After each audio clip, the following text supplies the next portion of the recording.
મોરબીને આંગણે એક મહામાનવને શ્રદ્ધાંજલિ આપવા માટે આપણે સૌ મળ્યા છે, જેમનો જન્મ તારીખ 24/6/1925 અને સ્વર્ગસ્થ શબ્દ લગાડવાની ઈચ્છા નથી થતી, કારણ આવા મહામાનવ સ્વર્ગસ્થ કોઈ દી થાય નહીં, એ ક્ષણે ક્ષણ જીવતા જ હોય છે. પણ આપણી વચ્ચેથી એનું પ્રયાણ એ 18/10/2012 એક હિન્દી કવિની મને કવિતા ગમે છે, એની એક જ કડી કહી શરૂ કરું છું કે મૃત્યુ ક્યા ચીજ હૈ મેં તુझे बताऊं, मृत्यु क्या चीज है मैं तुझे बताऊं, एक मुसाफिर था रास्ता में नींद आ गई. એક મુસાફર છે, આયલો જાય રસ્તામાં સૂઈ જાય છે. હું એમ માનું છું કે એ આપણી આજુબાજુમાં જ ક્યાંક છે. એવા મહામાનવને યાદ કરવા માટે, શબ્દોના પુષ્પ ચડાવવા માટે મને યાદ કર્યો, કારણ કે મારા એ બહુ ચાહક હતા, હું પણ એમનો એક બહુ ચાહક હતો. ઉમિયામાના ઘણા પ્રોગ્રામમાં એમના થકી મારે જવાનું થતું હતું, એટલે હું ખૂબ ખૂબ આ ભાલોડિયા પરિવારનો ખૂબ ખૂબ આભાર માનું છું કે મને આજે આ એક શ્રદ્ધાંજલિમાં યાદ કરી અને બોલાવ્યો છે. બીજું, એમની જે લીલી વાડી છે મારી અને તમારી વચ્ચે, એમાં આપ તો સૌ જાણો છો, પણ વસંતભાઈ ઓધવજીભાઈ ભાલોડિયા એમના મોટા પુત્ર, એમની ઘરેથી બેન છે કંચનબેન વસંતભાઈ ભાલોડિયા, પ્રવીણભાઈ ઓધવજીભાઈ ભાલોડિયા, પછી વનિતાબેન પ્રવીણભાઈ ભાલોડિયા, જયસુખભાઈ ઓધવજીભાઈ ભાલોડિયા, મૃદુલાબેન જયસુખભાઈ ભાલોડિયા, અશોકભાઈ ઓધવજીભાઈ ભાલોડિયા, ભાવનાબેન અશોકભાઈ. ભાવનાબેને હમણાં જ મને હું આવ્યો ત્યારે કીધું, મને કે ભીખુદાનભાઈ અમને એમ લાગતું નથી બાપુજી અહીંથી ક્યાંય ગયા હોય. બહુ મોટી વાત છે. આજે જે વાત છે ને એ ઘણી વાત છે, એની આપણે થોડીક આજુબાજુ વંદના કરશું. મેં ઘણી વાર આ કવિતા ગાઈ છે, પણ પ્રસંગો હોય કે ન હોય પણ મને ખબર નથી કવિતા મેં ગાઈ છે, પણ આજ હું એની બે ચેકડી ગાવાનો છું. એ ચરિતાર્થ કરી દે ઓજવજી બાપા રવજીભાઈ ભાલોડિયા સાહેબ. અને હું હમણાં માનની બાબુભાઈને એમ કહેતો હતો કે જે કૃષ્ણમૂર્તિની એક ફિલોસોફી છે કે ક્ષણે ક્ષણ માણસ જીવવો જોઈએ, એ જીવતર જેનું ક્ષણે ક્ષણ જીવંત હતું, જેના વિચારો એકદમ આમ તાકાતવાળા હતા, એવી વિરલ વ્યક્તિને ની બાળપણથી અત્યાર સુધીની યાત્રાની બે કડી કવિતાની, જે હું ઘણીવાર બોલું છું પણ યથાર્થ નથી હોતી. હું કવિતા બોલું, લોકો સાંભળે, પણ આજે યથાર્થ છે, એટલે હું એનાથી શરૂઆત કરું છું કે સુખ દુઃખની બે કેડી પકડી આગળ વધતા જાવું છે મારે, આગળ વધતા જાવું.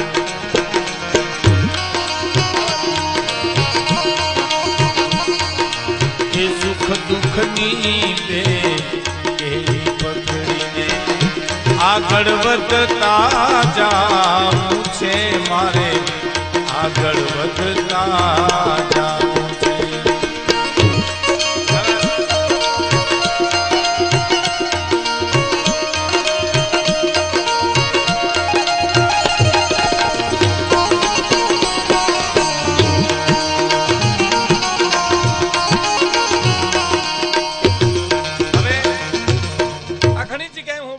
ગાય છે મેં કવિતા કે સુખ દુઃખની બે કેડી પકડી અને મારે આગળ વધતા જવું છે. આ કવિની કવિતાને જે ઉડાણી છે કે સુખ અને દુઃખ એ મારા અને તમારા જીવનમાં આવે આવે અને આવે. એમાં સુખમાંય મારે રોકાવું નથી તો દુઃખમાં તો કોઈ રોકાય જ નહીં. તો ઓધવજી બાપા, ઓધવજી બાપુજી, જેને વડીલ કહો, સાહેબ કયો, એના જીવનનો ધ્યેય હતો સુખ અને દુઃખની કેડી પકડીને મારે આગળ વધતા જવું છે. નથી મારે સુખમાં રોકાવું, નથી મારે દુઃખમાં રોકાવું, મારે તો એક મારા ધ્યેય પ્રાપ્ત કરવા માટે એક મંજિલે પહોંચવું છે. હે સુખ દુઃખની બે કેડી પકડી અને મારે આગળ વધતા જાવું છે, મારે આગળ વધતા જાવું છે. ઉત્તમઃ આત્મના ખ્યાતો પિતૃ ખ્યાતો તો મધ્યમઃ, જેનું આત્મબળ જ જબરું હતું સાહેબ, જેના જીવતની હું જે કઈ આજુબાજુ વાત કરીશ અને યથાર્થ લાગુ પડવાની, કારણ કે મહામાનવ તરીકે એને જીવતર જીવી અને પૂરું કર્યું સાહેબ. પૂરું નથી કર્યું. હું ગીતાના ન્યાયે કહું તો કે મુસાફિર થા રાસ્તા મેં નીંદ આ ગઈ. એ આજુબાજુમાં જ ક્યાંક એના સપના સાકર કરવા માટે જીવ લાગી ગયો છે. કારણ જળ જેનું જીવન, શિક્ષણ જેનું જીવન, ઉત્તમ આત્મા ના બાળો આત્માનું બળ અને મા ઉમિયાની અખૂટ શ્રદ્ધા અને એનો આશીર્વાદ છે. સમર્પિત જેને કહેવાય, ઉમિયા માને સંપૂર્ણ સમર્પિત. અને એના નીચે એના આશીર્વાદ નીચે એની કૃપા રૂપે, એની પ્રેરણા રૂપે એને શિક્ષણ અને જળ ક્રાંતિ કરી છે.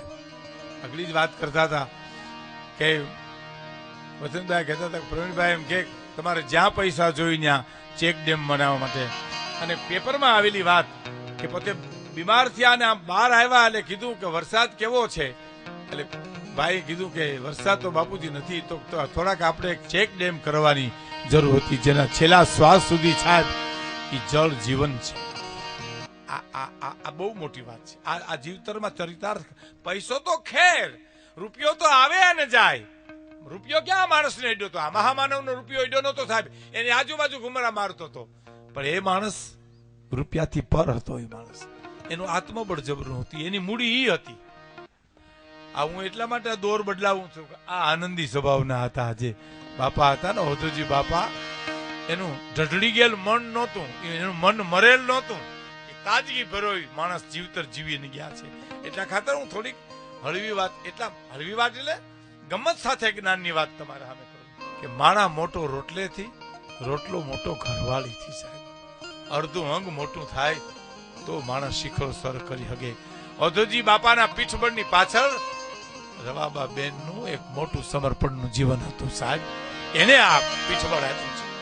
અને એનો દાખલો લઈને મારે તમને એટલા માટે કહેવું છે કે શેઠ સગાર સાહેબ નહોતું કીધું દીકરો ખાંડીને ખવડાવી દી, એ ન કહી શકે બાપ. એ પુરુષ છે, સ્ત્રી જ કહી શકે, નારી જ કરી શકે. હા, એનું સમર્પણ બહુ મોટું છે. ઉદ્યોગોની માલિપા જીવન ચરિત્ર પુસ્તકમાં મેં વાંચ્યું છે કે ઓધોજી બાપાને ઉદ્યોગની પ્રેરણા પર રવા બાબેને આપી છે, રવાબેને આપી છે. આમ કરો આમ કરો એનું માર્ગદર્શન છે. કોઈ પણ પુરુષની પાછળ એટલું નહીં. મારે તમને જાહેરમાં કેવું છે કે આખી રામાયણમાંથી તમે સીતાને લઈ લ્યો, આખા મહાભારતમાંથી તમે દ્રૌપદીને લઈ લ્યો, શેષ સગાવસેની વાર્તામાંથી તમે ચંગાવતીને લઈ લ્યો, હરિચંદ્રની વાર્તામાંથી તમે તારામતીને લઈ લ્યો, તો પુસ્તક નથી પસ્તી થઈ જાય સાહેબ. પાયામાં આર્ય નારી પડી છે. સિત્સર હોં કે ગાંઠીલા હોં કે ઊંઝા હોં, મારા ઉત્સવમાં માનની મુરબી ઓધોજી બાપા આવીને મને એમ કહે કે ભીખુદાનભાઈ બધું સાંભળવું છે, પણ શિવાજીનું હાલનું ખાસ સાંભળવું છે. આજ હું એને અર્પણ કરું છું સાહેબ. આજ મને એની ચેતના સામે દેખાય.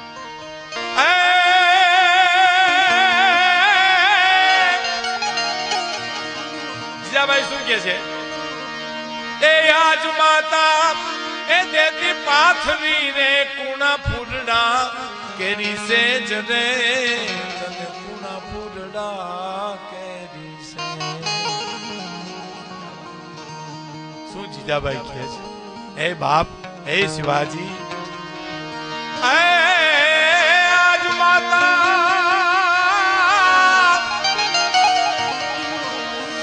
આજ માતા એ દેતી પાથરી રે તને બેટા કુણા ફૂલડા કેરી સેજ રે, ફૂલડા કેરી સે. પણ તે દી તારી વીર પથારી ઓલી પાથર છે 20 ભુજાળી. તેથી ભવાની છે, માં ઉમિયા છે, માં ખોડિયાર છે, કોઈ પણ રૂપમાં કોઈ પણ માં. તેથી તારી પથારી ઓલી પાથર છે માં ભેળિયા વાળી. બીજી કડી કે આજ માતા લેતી ચૂમિયું બેટા, હવે તમે જીલજો બે વડગા. એ જી આજ માતા તને લેતી ચૂમિયું બેટા, અને હવે જીલજો બે વડગા. કારણ તે દી તારા મોઢડા માથે બોલી તું વાધાર તોપ મંડાશે બેટા. તે દી તારા મોઢડા માથે બોલી તું વાધાર તોપ મંડાશે.